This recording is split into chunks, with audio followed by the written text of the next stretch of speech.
आपने देखा ही होगा कि भगवान कृष्ण के मंदिरों में अक्सर खिचड़ी का भोग लगाया जाता है। यहाँ तक कि उड़ीसा की पुरी में स्थित जगन्नाथ जी मंदिर में भी भगवान को खिचड़ी का भोग लगाया जाता है। इसके पीछे भी एक कहानी है। कहानी है एक माँ की ममता से जुड़ी। आइए जानते हैं।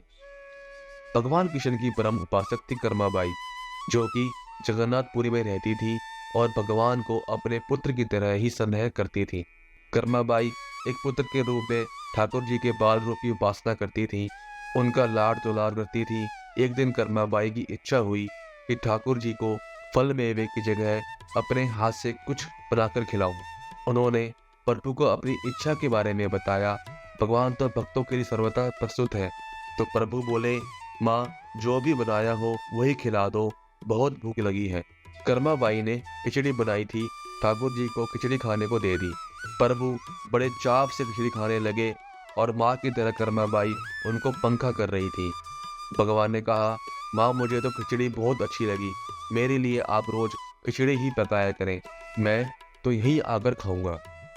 अब तो कर्माबाई रोज सुबह उठती और सबसे पहले खिचड़ी बनाती, बाकी सब कुछ काम बाद में करती थी।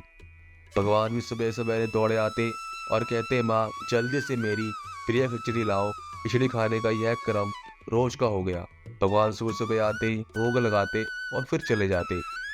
एक बार एक महात्मा कर्माबाई के पास आए। महात्मा ने उन्हें सुबह सुबह खिचड़ी बनाते देखा तो नाराज होकर कहा, आप यह क्या कर रही हो? सबसे पहले नहा धोकर पूजा पाठ करनी चाहिए, लेकिन आपको तो अपने पेट की चिंता सताने लगी है। कर्माबाई ने बताया, क्या करूं महाराज जी, संसार जिस भगवान की पूजा अर्चना करता है वही सुबह सुबह भूखे आ जाते हैं। उनके लिए ही तो सब काम छोड़कर पहले खिचड़ी बनाती हूँ। महात्मा कर्माबाई को समझाने लगे, तुम भगवान को अशुद्ध कर रही हो। सुबह स्नान के बाद पहले रसोई की सफाई करो, फिर भगवान के लिए भोग बनाओ।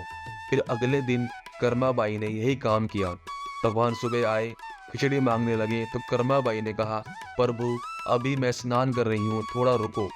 थोड़ी देर बाद भगवान ने फिर आवाज लगाई, जल्दी करो माँ, मेरे मंदिर के पट खुल जाएंगे, मुझे जाना है। कर्माबाई फिर बोली, मैं अभी रसोई साफ कर रही हूँ। भगवान को लगा कि आज माँ को क्या हो गया है, ऐसा तो पहले कभी नहीं हुआ। फिर जब कर्माबाई ने खिचड़ी परोसी तब भगवान ने झटपट करके जल्दी जल्दी खिचड़ी खाई, मगर आज की खिचड़ी में वो स्वाद नहीं था।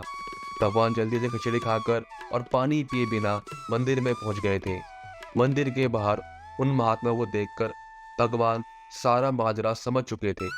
ठाकुर के मंदिर के पुजारी ने जैसे ही मंदिर के पट खोले तो देखा भगवान के मुख पर खिचड़ी लगी हुई है। पुजारी बोले, प्रभु जी, यह खिचड़ी आपके मुख पर कैसे लग गई है? प्रभु ने बताया, पुजारी जी, मैं रोज मेरी माँ कर्माबाई के घर से खिचड़ी खाकर आता हूँ।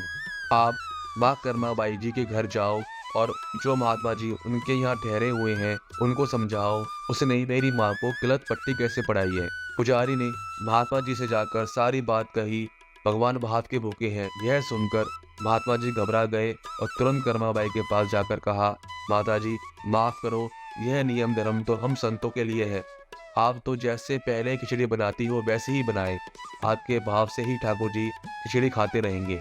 फिर एक दिन ऐसा आया जब कर्माबाई के प्राण छूट गए।